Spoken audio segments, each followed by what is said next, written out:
sentiasa berada di dalam menutup aurah. Bismillahirrahmanirrahim. Rabbana la tuzigh qulubana ba'da idh hadaytana wa hab lana min ladunka rahmah innaka antal wahhab. Assalamualaikum warahmatullahi wabarakatuh. Yang berbahagia Ustaz dan semua jemaah yang dihormati lagi dikasihi. Selamat datang ke Kuliah Duha Gemar Yasin Nur Iman melalui saluran Google Meet UNI. Alhamdulillah, syukur pada Allah kita diizinkan dan dapat direzekikan dapat menghadirkan diri pada kuliah kita pagi ini. Kuliah kita pagi ini akan dipimpin oleh yang berbahagia Al-Fadhil Ustaz Farid bin Sya'ri, gandingan bersama dengan yang berusaha pengurusi UNI Puan Rosniati binti Mansur dan barisan AJK UNI. Bagi memulakan majlis, marilah kita bersama membaca Ummul Kitab Al-Fatihah. Bismillahirrahmanirrahim. Alhamdulillah.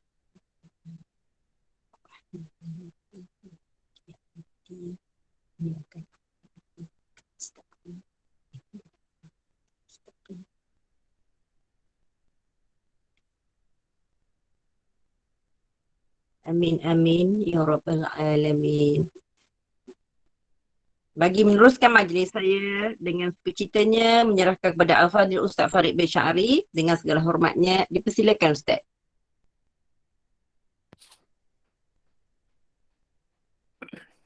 Assalamualaikum warahmatullahi taala wabarakatuh. Alhamdulillah, terima kasih kepada pengerusi majlis, cikgu moderator pada pagi ini. Alhamdulillah nahmaduhu wa nasta'inuhu wa nastaghfiruh wa nu'minu bihi wa natawakkalu alayh wa na'udzu billahi min syururi anfusina wa min sayyiati a'malina. Man yahdihillahu fala mudilla lahu wa man yudlil fala hadiya lahu. أشهد أن لا إله إلا الله وحده لا شريك له وأشهد أن محمدا عبده ورسوله. اللهم صل وسلم وبارك على سيدنا محمد وعلى آله وأصحابه أجمعين. سبحانك لا علم لنا إلا ما علمتنا إنك أنت العليم الحكيم. رب اشرح لي صدري ويسر لي أمري واحلل عقدة من لساني يفقه قولي. Amma ba'. Alhamdulillah, kita bersyukur kepada Allah Subhanahu wa taala kerana Allah Subhanahu wa taala masih lagi beri kelapangan pada kita, beri ruang pada kita untuk kita sentiasa hadir dalam majlis-majlis ilmu, sentiasa berusaha untuk meningkatkan ilmu dan memperbaiki amal. Jadi setiap perkara yang kita buat, kita kena minta pada Allah Subhanahu wa taala. Setiap perkara yang kita buat, kita kena minta taufik daripada Allah Subhanahu wa taala. Dan juga setiap apa yang kita nak buat, kita minta supaya Allah Subhanahu wa taala sentiasa pilih kita berulang-ulang kali. Allahumma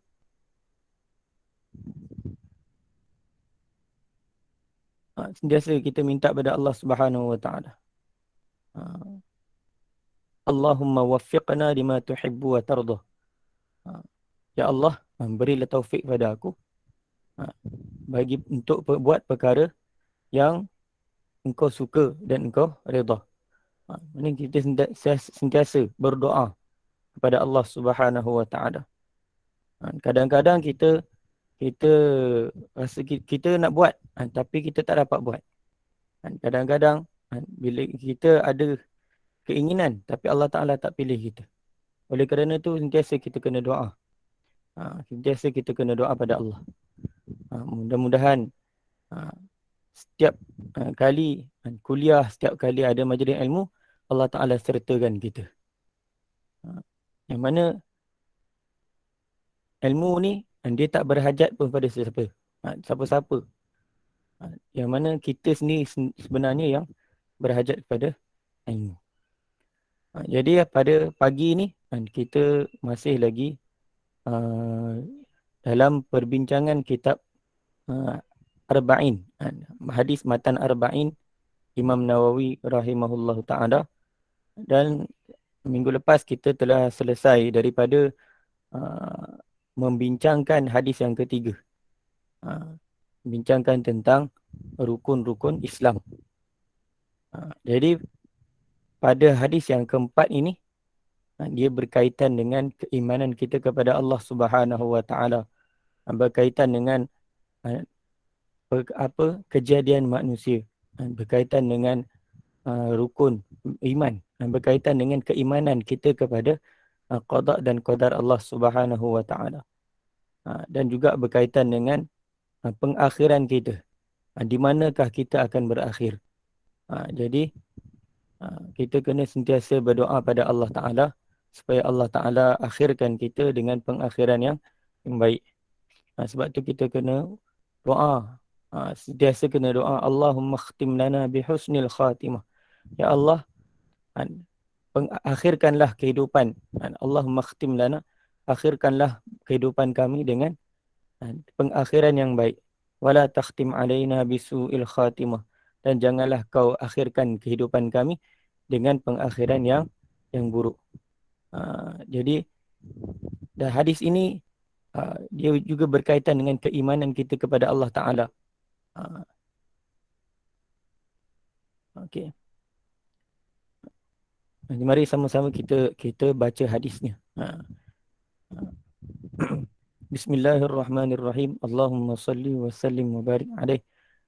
An Abi Abdurrahman Abdullah bin Mas'ud radhiyallahu anhu qala حدثنا رسول الله صلى الله عليه وسلم وهو الصادق المصدوق إن أحدكم يجمع خلقه في بطن أمه 40 يوما نطفة ثم يكون علقة مثل ذلك ثم يكون مضغة مثل ذلك ثم يرسل إليه الملك فينفخ فيه الروح ويؤمر بأربع كلمات بكتب رزقه وأجله وعمله وشقي أو سعيد فوالله الذي لا إله غيره إن أحدكم لا يعمل بعمل أهل الجنة حتى ما يكون بينه وبينها إلا ذراع فيسبق عليه الكتاب فيعمل بعمل أهل النار فيدخلها وإن أحدكم لا يعمل بعمل أهل النار حتى ما يكون بينه وبينها إلا ذراع فيعمل بعمل أهل النار فيدخلها. Daripada Abu Abdurrahman Abdullah bin Mas'ud radhiyallahu anhu katanya, Rasulullah sallallahu alaihi wasallam telah menceritakan kepada kami, dan dia adalah orang yang benar lagi dibenarkan. Sesungguhnya setiap kamu dihimpunkan kejadiannya di dalam rahim ibunya selama 40 hari sebagai mani. Kemudian dia menjadi ketulan darah seperti tempoh tersebut juga selama 40 hari. Kemudian dia menjadi ketulan daging seperti tempoh tersebut. Kemudian diutuskan kepadanya malaikat. Maka malaikat meniupkan ruh padanya. Lalu dia, yakni malaikat disuruh oleh Allah supaya menulis 4 perkara. Yakni rezekinya, ajalnya, amalnya dan celaka atau bahagianya. Maka demi Allah yang tidak ada Tuhan selainnya, sesungguhnya di kalangan kamu ada yang akan beramal dengan amalan ahli syurga, sehingga tidak ada di antaranya dengan syurga kecuali sehasta. Maka kitab mendahuluinya. Lantas dia beramal dengan amalan ahli neraka. Lalu dia pun memasukinya, yakni neraka. Di kalangan kamu ada yang akan beramal dengan amalan ahli neraka, sehingga tidak ada di antaranya dengan neraka kecuali sehasta. Maka kitab mendahuluinya. Lantas dia beramal dengan amalan ahli syurga. Lalu dia pun memasukinya, yakni syurga. Hadis riwayat Imam Bukhari dan Muslim. Hadis ini dikeluarkan oleh Imam Bukhari dalam kitab uh, Bada'ul Khalq, kitab Pemulaan Makhluk. Bab sebutan tentang malaikat, hadis nombor 3036. Ini boleh rujuk dalam kitab Sahih Bukhari. Yang kedua, dan ini hadis ini diriwayatkan oleh Imam Muslim, dan Imam Muslim menyebutkannya di awal kitab ketentuan pada bab bagaimana kejadian manusia. Hadis nombor 2643. Jadi hadis yang keempat ini diriwayatkan oleh seorang sahabat yang kunyahnya ialah Abu Abdurrahman. Kunyah dia ialah Abu Abdurrahman. Dan dan beliau juga dikenali sebagai Ibnu Abi Abid. Ibnu Abi Abid ataupun Ibnu Abi Abid. Itu Abdullah bin Mas'ud radhiyallahu anhu. Abdullah bin Mas'ud radhiyallahu anhu. Dalam periwayatan hadis, dan kadang-kala nama beliau tidak disebutkan, hanya disebutkan Ibnu Mas'ud sahaja. Ada kali disebutkan Abdullah, dan sebagaimana Sayyidina Abdullah bin Umar radhiyallahu anhuma. Begitu juga Sayyidina Abdullah bin Mas'ud radhiyallahu anhu. Kadang-kala kalau kita tengok dalam periwayatan hadis, ada kalanya tak disebutkan namanya, disebutkan Ibnu Mas'ud sahaja. Ibnu Mas'ud. Maka apabila disebutkan Ibnu Mas'ud, maka kita akan terus kepada memahami bahawa namanya ialah Abdullah bin Mas'ud radhiyallahu anhu. Yang mana beliau ni adalah seorang yang berasal dari Mekah juga. Beliau seorang yang berasal dari Mekah. Yang mana beliau ni juga adalah di kalangan orang-orang yang berhijrah. Beliau juga adalah antara orang yang ke-6 masuk Islam. Antara orang yang awal-awal masuk Islam juga. Dan itu beberapa pendapat ulama mengatakan yang ke-6. Ke-6 masuk Islam. Dan beliau wafat pada tahun 633 Masihi. Maknanya tidak lama lah. Maknanya berbelas tahun selepas kewafatan baginda sallallahu alaihi wasallam. Mana masa remaja beliau satu orang penggembala kambing. Beliau satu orang penggembala kambing. Dan bila mana Nabi SAW melihat keadaan beliau ni satu orang yang jujur. Yang mana Nabi selalu perhatikan dia. Tengok dia ni ada sifat jujur dalam diri dia. Maka Nabi SAW ambil dia untuk khidmat sebagai jadi pembantu baginda sallallahu alaihi wasallam. Dan ketekunan beliau dalam menuntut ilmu, ini terutamanya dalam mempelajari Al-Quran, sehingga kan baginda sallallahu alaihi wasallam ada bersabda, sesiapa yang pelajarilah Al-Quran daripada 4 orang. Iaitu yang pertama ialah Abdullah bin Mas'ud. Maknanya Abdullah bin Mas'ud radhiyallahu anhu salah seorang daripada qari yang terkenal ketika zaman Nabi sallallahu alaihi wasallam. Iaitu Abdullah bin Mas'ud, Salim maula Abi Huzaifah, Ubay bin Ka'ab dan Muaz bin Jabal. Ini antara qari-qari zaman Nabi sallallahu alaihi wasallam. Yang mana Nabi sallallahu alaihi wasallam ada juga sesiapa yang ingin baca Al-Quran tepat seperti mana Al-Quran itu diturunkan, hendaklah dia membaca seperti Ibnu Abi Abidin. Mana beritahu Ibnu Abi Abid ni adalah Ibnu Mas'ud radhiyallahu anhu. Ini nak bagi tahu siapa yang nak belajar, nak baca Quran betul-betul macam Al-Quran itu diturunkan, belajar dengan Sayyidina Abdullah bin Mas'ud radhiyallahu anhu. Yang mana kebanyakan riwayat kan, qiraat sampai kepada Sayyidina Abdullah bin Mas'ud radhiyallahu anhu.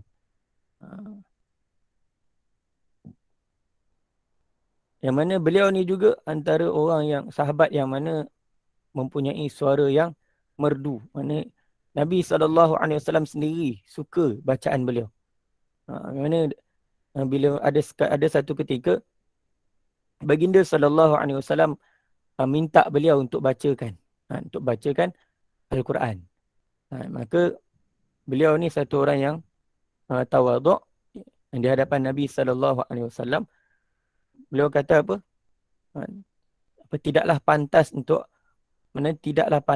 aku bacakan Quran di hadapan engkau, di hadapan Tuan, wahai Rasulullah, sedangkan Al-Quran itu turun pada Tuan. Maka baginda SAW beritahu apa?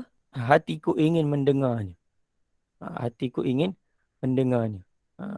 Maka apabila Al-Quran itu dibaca oleh Sayyidina Abdullah bin Mas'ud radhiyallahu anhu, maka baginda SAW mendengar dengan penuh khusyuk sehingga mengalir air mata baginda SAW yang mulia. Maknanya begitu merdu, begitu menusuk dalam hati bacaan beliau. Ini bacaan. Mana kalau bacaan orang yang betul-betul hampir dengan Allah Subhanahu Wa Taala, orang yang betul-betul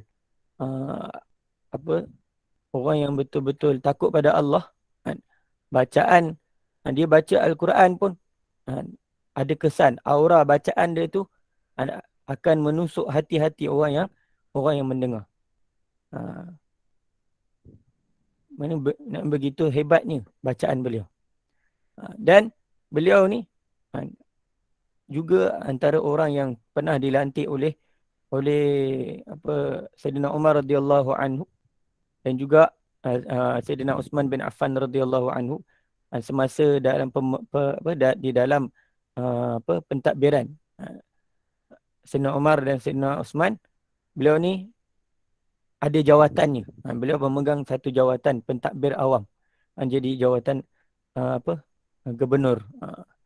Mana beliau ni ada orang kata apa? Ada ciri-ciri kepimpinan.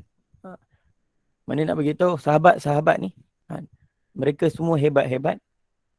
Dan mana antaranya ialah Sayyidina Abdullah bin Mas'ud radhiyallahu anhu. Ini sedikit sebanyak cerita tentang Sayyidina Abdullah bin Mas'ud radhiyallahu anhu yang meriwayatkan hadis ini.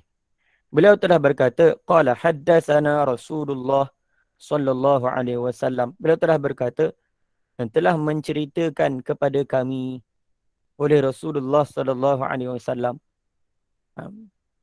Dan bila kata haddatsana, kebiasaannya dalam penyampaian dalam sabdaan baginda tadi adanya beberapa orang, bukan beliau seorang saja yang dengar hadis ini. Bila kata haddatsana telah menceritakan kepada kami, kadang kami ini menunjukkan apa? Menunjukkan ramai. Nak beritahu Nabi sallallahu alaihi wasallam beritahu pada kami dalam satu majlis, wa huwas sadiqul masduq. Wa huwas sadiqul masduq, iaitu dan baginda, wahwa itu baginda sallallahu alaihi wasallam, as-sadiq itu baginda adalah orang yang jujur dalam percakapan, benar dalam percakapan. Dan apa sahaja yang dicakapkan, apa sahaja yang disampaikan oleh baginda sallallahu alaihi wasallam, dan semuanya adalah hak, semuanya adalah benar. Sebab tu kita sadiq, hak, benar dan menepati realiti. Sadiq ni ialah mana cakap tu betul-betul benda yang menepati realiti, bukan benda yang berlawanan dengan adat. As-sadiq itu orang yang benar dalam percakapan. As-sadiqul masduq. Masduq memberi makna al-musaddaq. Maknanya dia dibenarkan pada percakapannya. Dibenarkan pada percakapannya, iaitu al-masduq, orang yang dibenarkan, iaitu pada perkara yang diwahyukan kepada baginda. Mana setiap apa yang dituturkan oleh baginda benar, adalah benar. Satu benar tu dari percakapan tadi betul-betul daripada hati, dan juga orang yang mendengar pun akan membenarkannya. Apakah dalil benarnya percakapan ataupun sabdaan daripada baginda sallallahu alaihi wasallam? Dan baginda tak akan cakap bohong. Kerana apa? In huwa illa wahyun yuha. Dan tidak adalah dia bercakap melainkan ia adalah wahyu yang diwahyukan kepadanya. Dan wahyu ni kalau kita belajar dalam bab dalam bahasa Arab, wahyu ni dia ada dua. Kalau kata tafsir pun dia ada. Dalam tafsir atau bab hadis ni, kata wahyu ni ada dua. Satu wahyu matlu, satu lagi ghair matlu. Wahyu matlu ialah wahyu Al-Quran. Ini yang dibaca. Maknanya dia dibaca dengan ada nada dia sendiri. Dan juga ghair matlu, yang mana satu lagi ialah dia wahyu yang berdasarkan yang satu matlu, dan matlu ni pun dia ada bentuk yang iaitu Al-Quran. Satu lagi yang bukan, yang bentuk yang mana dia tidak dibaca sebagaimana bacaan Al-Quran. Iaitu sabdaan baginda sallallahu alaihi wasallam. Hadis-hadis kudusi, dia tidak dibaca dengan nada Quran. Dan juga ghair matlu ialah wahyu tu berdasarkan apa yang dibuat oleh baginda sallallahu alaihi wasallam. Okay. Apa yang dicakapkan, apa yang disampaikan oleh baginda sallallahu alaihi wasallam semuanya adalah benar. Kata malaikat Jibril datang kepadanya membawa kebenaran, dan Allah Subhanahu wa taala membenarkannya pada perkara yang dia janjikan kepadanya. Okay. Dalam hadis ni nak terang tentang apa? Ialah satu benda yang penting. Dalam hadis yang dibawa oleh Imam Nawawi ni adalah satu perkara yang penting. Iaitu nak bagi tahu apakah, macam mana kaifiat, bagaimana kejadian manusia itu. Yang mana kita tahu Allah Ta'ala jadikan Nabi Adam AS daripada tanah. Kemudian selepas itu, macam mana bentuk kejadian dia? Macam mana bentuk proses ataupun proses manusia itu dijadikan oleh Allah Ta'ala? Dan bagaimana prosesnya dalam perut ibu tu, macam mana proses dia? Ini satu benda yang besar. Supaya apa? Sebab apa? Supaya kita tahu kita punya asal usul kita daripada apa? Setitis air mani yang hina. Jadi bila mana dia jadi pada setitis air yang hina, maka kita ingat bahawa kita ni berasal daripada yang hina. Jadi kalau kita berada di atas pun, kita janganlah hina orang, kerana asal semua orang sama. Ini nak bagi tahu, ia merangkumi perbincangan tentang kejadian manusia dari mula kejadian dan kedatangannya ke alam kehidupan ini sehinggalah ke akhir keadaannya, dan sama ada dia kekal dalam syurga ataupun dalam neraka. Maknanya ditetapkan qada dan qadar ni.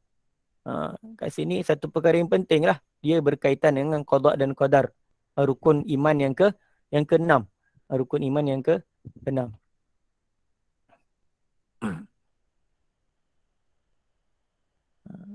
Dan juga dalam hadis ni juga ada banyak faedah yang diistimbatkan, yang dikeluarkan oleh para ulama, yang mana kita akan tahu nanti kita baca. Kita akan baca sikit-sikit, mana kita akan tahu apakah yang faedah-faedah yang kita dapat daripada hadis ni, insya-Allah.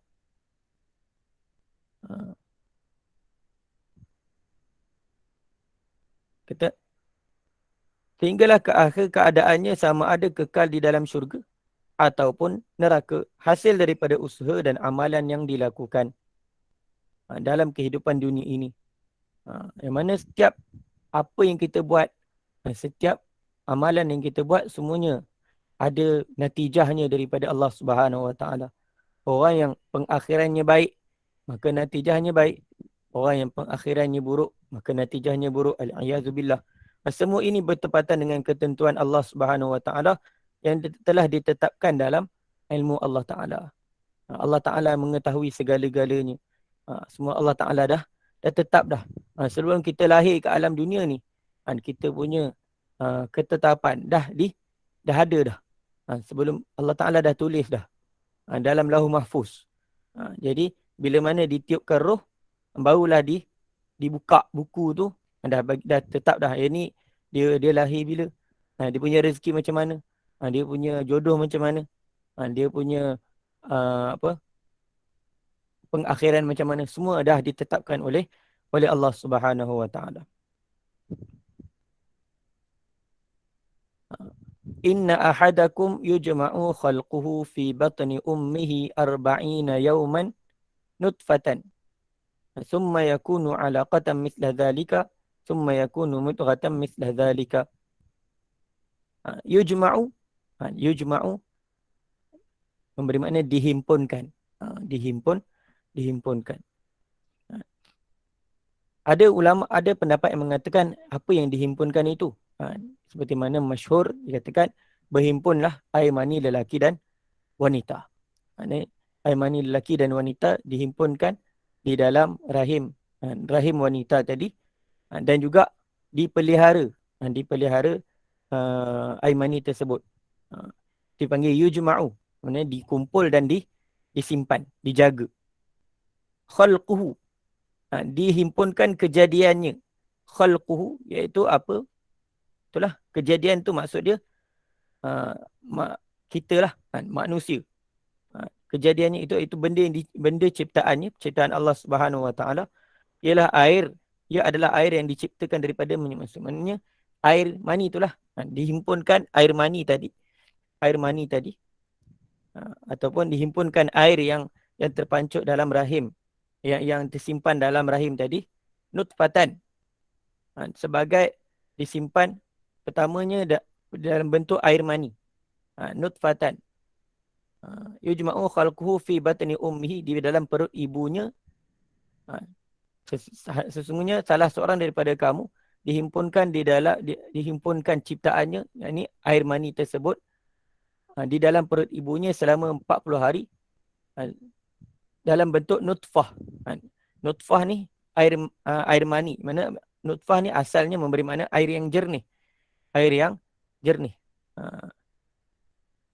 Tapi yang dimaksudkan air ni ialah air mani. Nutfatan, dia berbentuk setitis air.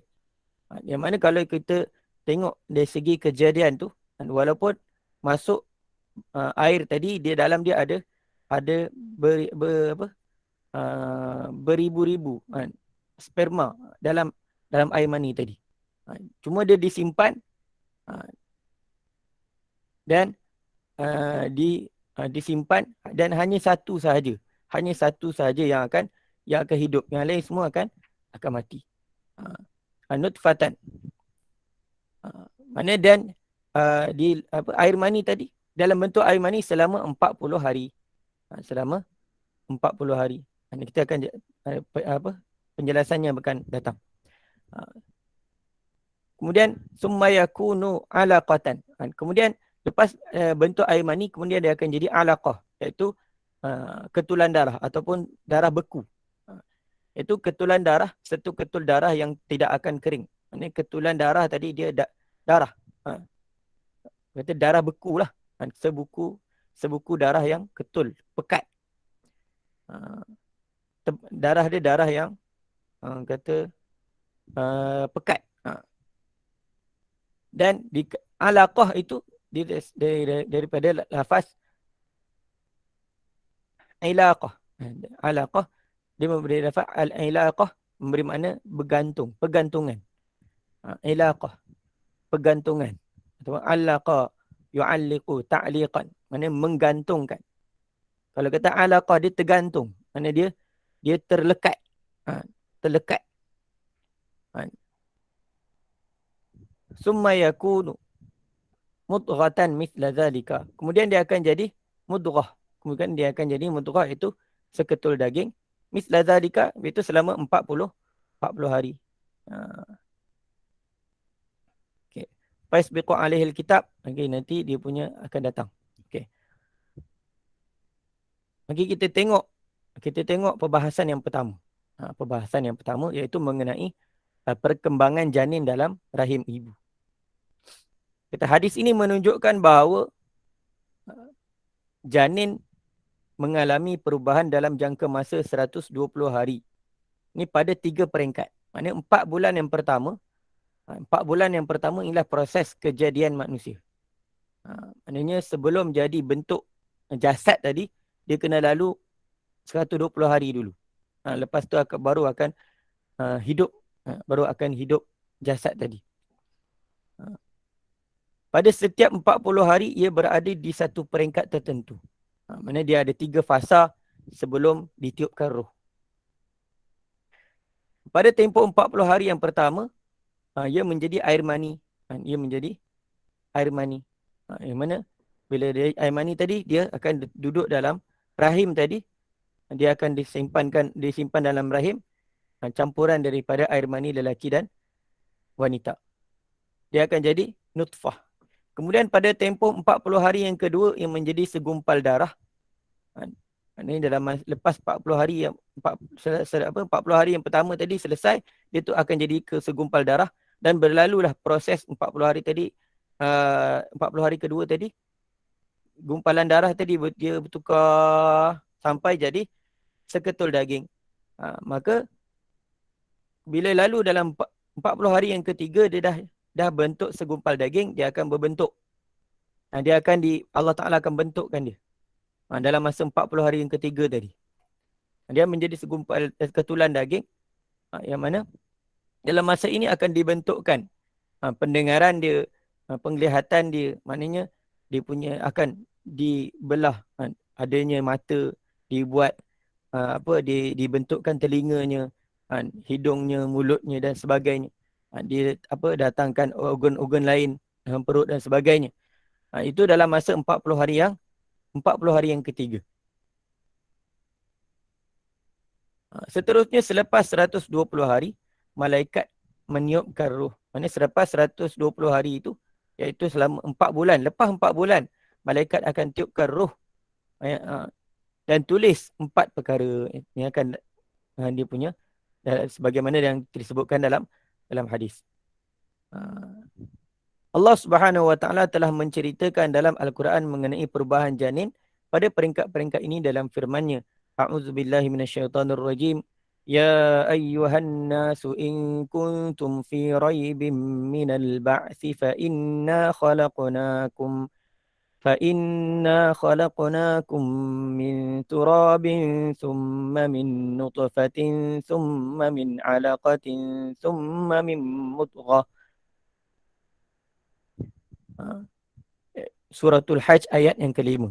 Wahai manusia, wahai umat manusia, sekiranya kamu menaruh syak, sekiranya kamu berada dalam keraguan, kamu ragu-ragu tentang kebangkitan makhluk, yakni hidup semula pada hari kiamat. Kalau kamu rasa kamu tak boleh nak imagine macam mana orang yang telah mati dihidupkan semula, maka perhatikanlah. Fa inna khalaqnakum min turabin. Perhatikanlah masa kamu dijadikan. Masa kamu dijadikan sebelum yang mana daripada kamu tak ada, kamu jadi ada. Perhatilah tingkatan kejadian manusia. Fa inna khalaqnakum min turab. Maka sesungguhnya kami telah ciptakan kamu, iaitu kami ciptakan bapa kamu, iaitu nenek moyang kamu, itu Nabi Adam AS, min turabin, daripada tanah. Mana tak pernah wujud pun sebelum tu jasad yang bernama manusia. Allah Ta'ala wujudkan, Allah Ta'ala ciptakan dia daripada tak ada kepada ada. Daripada tak ada kepada ada. Maknanya daripada tanah dijadikan, Allah Ta'ala bentukkan Nabi Adam alaihissalam. Summa min nutfatin. Kemudian setelah adanya Nabi Adam alaihissalam, selepas itu kejadian manusia Allah Ta'ala jadikan daripada setitis air mani. Summa min nutfatin, yakni pada zuriat Adam alaihissalam. Yang mana setitis air mani itu asalnya air yang sedikit, air yang kecil, setitis saja. Summa min alaqatin. Kemudian daripada setitis air mani tadi, dia jadi segumpal darah. Dia jadi segumpal darah. Daripada darah, iaitu darah yang pekat, yang beku. Gumpalan. Dan kemudian summa min mudghatin. Kemudian daripada segumpal darah, dia bertukar menjadi segumpal ataupun seketul daging. Dia kata mudghah, ketulan daging, iaitu ketulan daging besarnya sekadar dapat dikunyah. Maknanya begitu kecil. Jadi daripada darah tadi jadi segumpal daging yang kecil. Besar, besar yang boleh masuk mulut saja. Maknanya kecil.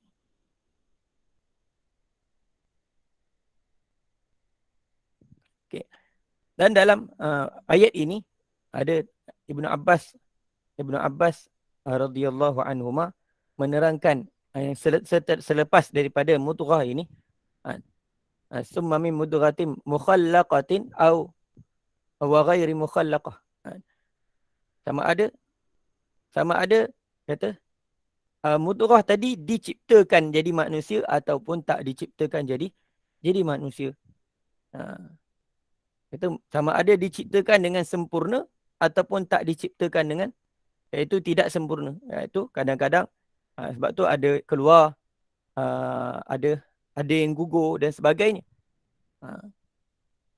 Ini kalau Allah kat situ dalam satu riwayat Ibnu Mas'ud radhiyallahu anhu, bahawasanya beliau berkata, air mani itu apabila dia dah berada dalam rahim, maka malaikat dia ambil dia pegang nutfah tersebut, tunjuk pada Allah,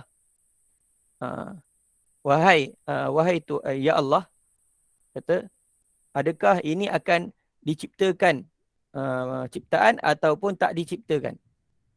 Maka kalau dikatakan, kata, fa in qala, jika Allah Taala kata ghairu mukhallaqah, maka jika dikata dia ni tak diciptakan, maka qazafaha fir rahimi daman, maka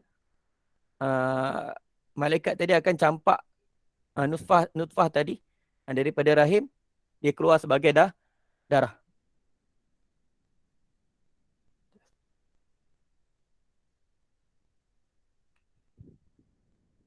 Dia keluar sebagai darah. Kemudian maknanya dia tak jadilah, dia tidak jadi jasad. Dan kalaulah Allah Taala kata dianya diciptakan, maknanya dijadikan manusia, maka barulah akan dibentukkan. Maka malaikat akan tanya lagi, dia jadi lelaki ataupun perempuan? Adakah dia ni jadi orang yang celaka ataupun jadi orang yang bahagia? Apakah rezeki? Apakah ajal dia? Di manakah dia akan dimatikan? Maka akan dikatakan kepada malaikat tersebut, pergilah kepada Ummul Kitab, iaitu Lauh Mahfuz. Lauh Mahfuz. Tengok apa yang sesungguhnya engkau akan dapati dalam setiap demikian itu yang dalam kitab yang telah tertulis. Allah Ta'ala dah tulis dah dia punya segala apa yang berkaitan dengan dia. Maka Allah Ta'ala menciptakan, Allah Ta'ala susun perubahan janin tadi. Dan Allah Ta'ala sebut lagi dalam ayat yang lain tentang kata peringkat kejadian manusia. Walaqad khalaqnal insana min sulalatin min tin thumma ja'alnahu nutfatan fi qararin makin. ثم خلقنا النطفة علقة فخلقنا العلقة مضغة فخلقنا المضغة عظاما فكسونا العظام لحما ثم أنشأناه خلقا آخر فتبارك الله أحسن الخالقين. Allah Ta'ala berfirman, dan sesungguhnya kami telah menciptakan manusia dari pati, yang berasal dari tanah. Kemudian kami jadikan pati itu setitis air benih pada tempat penetapan yang kukuh, iaitu dalam rahim. Kemudian kami ciptakan air benih itu menjadi sebuku darah beku.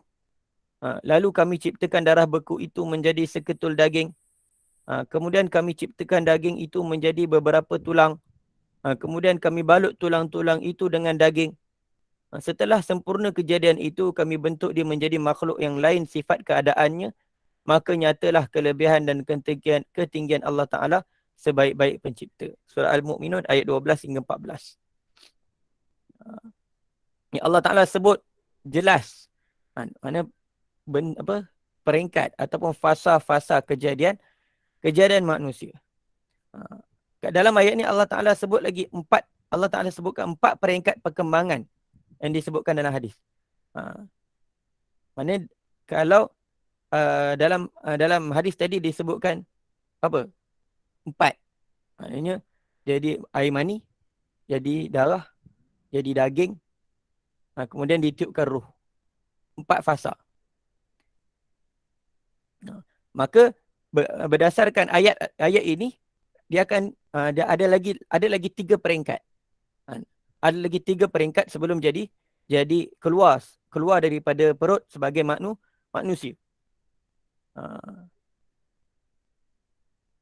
Maka ini bertepatan dengan hadis yang diriwayatkan oleh Sayyidina Ibnu Abbas radhiyallahu anhuma, kata anak Adam itu diciptakan dari 7 peringkat. Maknanya betul lah, bertepatan dengan hadis tadi. Allah Ta'ala sebut ada 7 peringkat. Ada 7 peringkat kejadian manusia. Iaitu apa? Bila summa khalaqna an-nutfata 'alaqatan fa khalaqna al-'alaqata mudghatan fa khalaqna al-mudghata 'izama. Daripada daging tadi jadi tulang. Dan daripada tulang tadi dibalut dengan daging pula. Dan kulit dan sebagainya. Dan bila dah jadi, barulah jadi keluar sebagai manusia. Keluar sebagai manusia. Mana ada 7 peringkat sampailah jadi manusia. Dan kat sini Allah Ta'ala sebut nak jadikan manusia ni ada step-step dia. Tapi sebenarnya dari sudut kekuasaan Allah Ta'ala tak perlu pun. Allah Ta'ala tak perlu pun nak step tadi. Kerana apa? Allah Ta'ala boleh je Allah Ta'ala jadi. Bila katakan, bila kita dengar dalam surah Yasin, Allah Ta'ala sebut innama amruhu idza arada syai'an an yaqula lahu kun fayakun. Bila Allah Ta'ala nak sesuatu benda, Allah Ta'ala kata jadilah. Dia boleh jadi. Tak perlu pun Allah Ta'ala nak susun. Allah Ta'ala nak susun dia punya peringkat-peringkat tadi, tak perlu. Begitu juga dalam penciptaan langit dengan bumi. Allah Ta'ala ciptakan, Allah Ta'ala beritahu dalam 6 masa, 6 peringkat Allah Ta'ala jadikan langit dengan bumi ni sampailah jadi hidupnya tumbuh-tumbuhan dan sebagainya. Tapi sebab apa Allah Ta'ala sebut peringkat-peringkat tadi? Allah Ta'ala nak bagi tahu apakah hikmah dia? Hikmah Allah Ta'ala menciptakan manusia mengikut tertib dan menepati perkembangan ini serta beransur-ansur dari satu keadaan ke satu keadaan yang lain. Sedangkan dia mampu dan berkuasa untuk mengadakan dengan sempurna dalam jangka masa yang paling cepat. Allah Ta'ala boleh buat dalam sekelip mata sekalipun. Apa hikmah dia? Ialah Allah Ta'ala nak menyusun kejadian manusia serta kejadian alam semesta supaya menepati rukun sebab dan musabab. Allah Ta'ala nak supaya manusia dia boleh masuk dalam fikiran manusia. Mana menepati sebab dan musabab. Mana Allah Ta'ala nak tunjukkan. Walaupun Allah Ta'ala boleh jadikan. Tapi Allah Ta'ala nak tunjuk bahawa ada perlu kepada susun atur yang betul. Barulah. Mana kalau untuk manusia ni kena ada susun atur yang betul, barulah segalanya akan berjalan dengan lancar. Itu serta mukaddimah dan natijah. Mesti ada dia punya permulaan dan ada dia punya natijah dia. Ada dia punya permulaan dan ada natijah dia. Allah Ta'ala nak tunjuk itu hikmah. Allah Ta'ala jadikan manusia ni dia ada dia punya step dia. Ini adalah lebih tepat dan jelas dalam memperlihatkan kekuasaan Allah Subhanahu Wa Ta'ala. Mana kita nak faham. Kalau Allah Ta'ala jadikan semuanya satu, manusia takkan dapat belajar. Takkan dapat belajar. Takkan dapat faham. Macam mana keadaan manusia itu diciptakan. Sebab apa jadi macam tu? Tapi Allah Ta'ala nak supaya manusia ni nampak. Macam mana terjadinya kejadian kita sebagai manusia. Nampak Allah Ta'ala punya kuasa. Allah Ta'ala mampu untuk ubahkan daripada satu keadaan kepada satu keadaan. Walaupun kalau ikutkan tak ada asbab, tak ada apa-apa sebab pun Allah Ta'ala boleh ubahkan. Mana nak bagi manusia nampak kekuasaan Allah Ta'ala. Yang ubahkan daripada satu keadaan kepada satu keadaan yang lain tu ialah Allah. Manusia, makhluk langsung tak boleh buat apa-apa pun. Nak ubah air mani jadi ketulan darah pun tak boleh. Yang mana daripada ketulan darah nak jadi ketulan daging, tak boleh. Nak jadi keturunan daging jadi manusia pun tak boleh. Semuanya yang lakukan perubahan tadi Allah Ta'ala. Manusia tak mampu untuk buat pun. Nak tunjukkan Allah Ta'ala begitu berkuasa. Begitu juga kita dapat mengambil pengajaran daripada proses yang berlaku secara beransur-ansur ini. Bila benda ni berlaku, dia ada masa step 1, step 2, step 3. Allah Ta'ala nak ajar hamba-Nya agar tenang dan berwaspada dalam urusan-urusan mereka. Maknanya dalam setiap apa yang kita nak buat, perlu kena ada dia punya perancangan yang betul. Perlu ada, kena ada hati-hati. Jangan supaya kita tak buat satu benda tergopoh-gapah. Allah Ta'ala nak ajar kita. Dalam penciptaan langit dan bumi, dalam penciptaan manusia pun, Allah Ta'ala susun atur. Allah Ta'ala buat dia punya step. Itu juga kita ni, lebih-lebih lagi lah kita ni sebagai manusia, tak mungkin untuk kita buat semua benda dalam satu masa. Semua benda dalam satu masa. Tak mungkin untuk kita buat. Jadi, perlu ada, dia tak boleh terlalu laju. Dia tak boleh gapah. Tidak boleh tergopoh gapah dalam buat sesuatu. Dan juga kena ada kewaspadaan, kena ada fikir apa dia punya pro dia, apa dia punya kontra dia. Maknanya kita tak boleh nak buat terus semua benda nak buat dalam masa yang sama. Dan menjauhkan daripada sikap tergesa-gesa. Dan di sana juga terdapat pengajaran kepada manusia bahawa kesempurnaan maknawi hanya akan diperolehi secara beransur-ansur. Sebagaimana kesempurnaan zahir terjadi secara beransur-ansur dalam peringkat kejadian manusia. Maknanya kalau kita nak jadi orang yang kita nak berubah daripada satu orang yang penuh dengan keburukan, nak ubah supaya kita nak jadi orang yang baik, maka tak mungkin untuk kita berubah dalam satu malam sahaja. Tak boleh. Maka untuk kita berubah kita punya keadaan kita nak berubah daripada kita ni banyak tabiat buruk, nak berubah kepada tabiat baik, tak mungkin kita nak buat dalam masa yang singkat. Perlukan masa, perlukan step dia, perlukan cara dia. Begitu juga kalau kita kata nak kita belajar untuk apa benda kemahiran dunia kita. Betul juga. Dalam kemahiran dunia kita pun sama juga. Kita nak dapat terus untung banyak, maka benda tu tak mungkin berlaku. Jadi untuk dia ada step dia. Begitulah Allah Ta'ala nak ajar kita. Setiap daripada urusan-urusan kita perlu ikut aturan yang betul. Ikut dia punya peringkat-peringkat dia. Ada fasa-fasa dia. Dan bagaimana perpindahan dari satu fasa ke satu fasa yang lain berlaku. Sehingga manusia mencapai tahap kesempurnaan akal. Begitulah juga manusia sewajarnya bertindak mengikut proses yang sebegini rupa dalam penyusunan cara hidupnya. Maknanya setiap tindakan kita perlu ada proses, perlu ada step. Dalam penyusunan cara hidup, jika tidak, kita akan meraba-raba dalam kegelapan. Mana kalau kita tak ada susunan, kita tak ada aturan hidup yang betul, maka kita akan meraba-raba dalam kegelapan dunia kita. Kita akan apa? Kita akan terumbang-ambing. Kita akan apa mungkin? Kata kacau bilau dan haru biru dalam kehidupan kita. Sebab apa? Tidak ada aturan yang betul.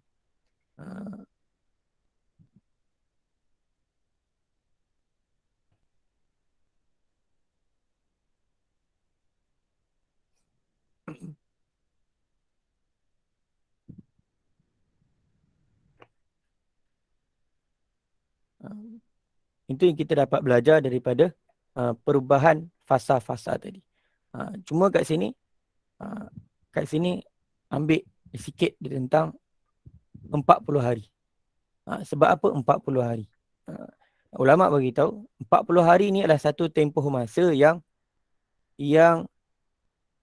sesuai untuk satu orang tadi melakukan perubahan. Sebagaimana ada perubahan daripada untuk kesempurnaan perubahan itu daripada air mani sampailah jadi segumpal darah, diperlukan masa 40 hari.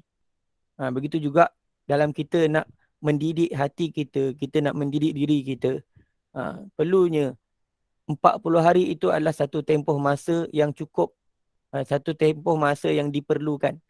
Maknanya kita tak boleh nak berubah dalam masa yang singkat. Kita tak boleh berubah secara drastik.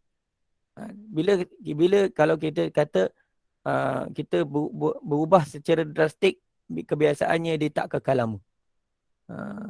Biasanya tak kekal lama. Contohlah kalau kita tiba-tiba contoh hari ni kita jadi orang yang macam selalu kena kecam, tiba-tiba esok tu pakai serban, pakai jubah, jadi orang alim. Maka tak mungkin benda tu boleh berlaku dalam masa yang singkat. Tu contohlah kita nak belajar. Adakah kita boleh faham dalam masa yang singkat? Kita belajar, contoh nak hafal Quran. Contohnya kemampuan dia satu hari satu muka surat. Maka dia takkan boleh, dia punya target dia nak hafal sebulan satu juzuk. Maka dia kena target, dia tak boleh nak hafal satu juzuk tadi, satu juzuk sekaligus. Jadi dia perlukan step dia. Begitu juga orang yang nak menghafal. Dia tak boleh terus baca terus nak ingat. Memang jam kepala kan. Memang jam kita punya otak kita. Jadi dia kena ada step dia supaya kita dapat menghafal dengan cara yang mudah. Kalau kita duk tekan otak kita, duk push supaya ingat, memang kita tak ingat. Dia perlukan dia punya step. Antara step dia, contoh lain tips untuk hafal Quran. Tips je lah. Tapi tips ni berbeza mengikut orang. Tak sama setiap orang. Awal-awal, kalau kita nak hafal Quran, kita cuba nak hafal Quran, mudah-mudahan kita semua ada niat lah untuk jadi hafizah Quran. Walaupun kata Quran ni dia nak hafal, dia sebenarnya tak semestinya kena muda, dah tua tak payah hafal. Tak. Setiap orang dia punya kemampuan dia berbeza. Tapi kita kena ada niat lah supaya kita dapat hafal. Kita letakkan kita penuhkan hati kita dengan dengan Al-Quran. Kita ingat Quran. Walaupun kita tak mampu nak hafal 30 juzuk, kita kena niat untuk hafal Quran. Paling kurang surah-surah lazim tu kita hafal. Paling kurang beberapa juzuk kita boleh hafal. Dan juga cara dia untuk mudah, pastikan kita baca dulu. Kita baca sekali lalu. Mana betulkan dulu kita punya tajwid kita betul. Baca, kita semak lah. Kita semak dengan guru. Baca, betulkan tajwid dia. Kemudian mana kita ikut orang lah. Kalau orang yang boleh hafal satu hari satu muka, boleh lah. Tapi kalau tak, paling kurang satu hari 4-5 baris pun cukup. Tapi kita ulang banyak-banyak kali. Dan satu tips, iaitu ada seorang ustaz, dia hafal Quran. Dia mula hafal Quran masa umur 18 tahun. Dan dia khatam Quran umur 40 tahun. Jadi cara dia hafal satu hari satu ayat. Cara dia macam mana? Dia ulang. Baca satu ayat tadi, ulang banyak-banyak kali. Sampailah lekat. Sampailah Al-Quran tadi dia hafal di lidah. Mana lidah kita boleh baca macam air. Sebagaimana kata kita kena ingat Quran macam kita ingat kita baca surah Al-Fatihah. Mana macam tu punya lancar. Jadi kena ulang banyak-banyak kali. Yang ustaz tu dia beritahu kaedah dia satu ayat ulang 40 kali secara melihat. 40 kali secara melihat. Ulang banyak kali dengan tengok ayat tersebut. Kemudian barulah dia akan secara automatik lidah kita akan terbiasa dengan bacaan tersebut, dia akan ingat.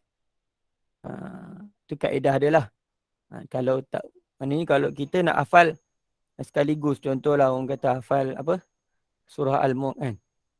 Nak hafal banyak-banyak sekaligus, tak boleh. Tadi hafal satu ayat tadi ulang banyak-banyak kali. Bila dah ingat ayat tu, barulah masuk ayat yang kedua. Kemudian ulang lagi 40 kali. Lepas tu kata dah ingat, okey, baca balik ayat pertama dengan ayat kedua. Macam tu kaedah dia. Dan setiap apa yang kita dah hafal, kita kena sentiasa ulang-ulangkan. Itulah tips untuk kita hafal Quran. Sedikit lah daripada saya. Tapi kalau kaedah saya tak sama lah. Macam saya punya sendiri, saya baca 10 kali, kemudian ulang secara hafalan 10 kali, kemudian barulah masuk ayat yang seterusnya. Macam tu. Dia tengok orang lah. Tengok kaedah dia tak sama. Dan waktu, ada kata waktu maghrib, ada kata waktu subuh.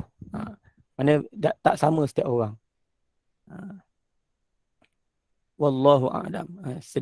Itu sedikit daripada perkongsian pada hari ini, iaitu mengenai fasa kejadian manusia, yang ialah sebahagian daripada apa yang telah disebut. Itu sebahagian daripada hadis yang kita telah bincangkan.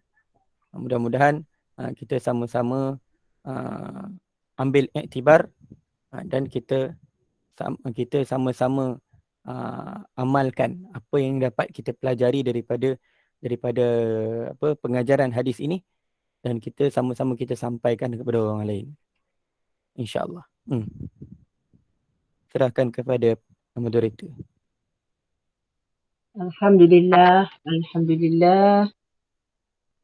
Syukur kita kehadrat Ilahi. Ada apa-apa soalan ke?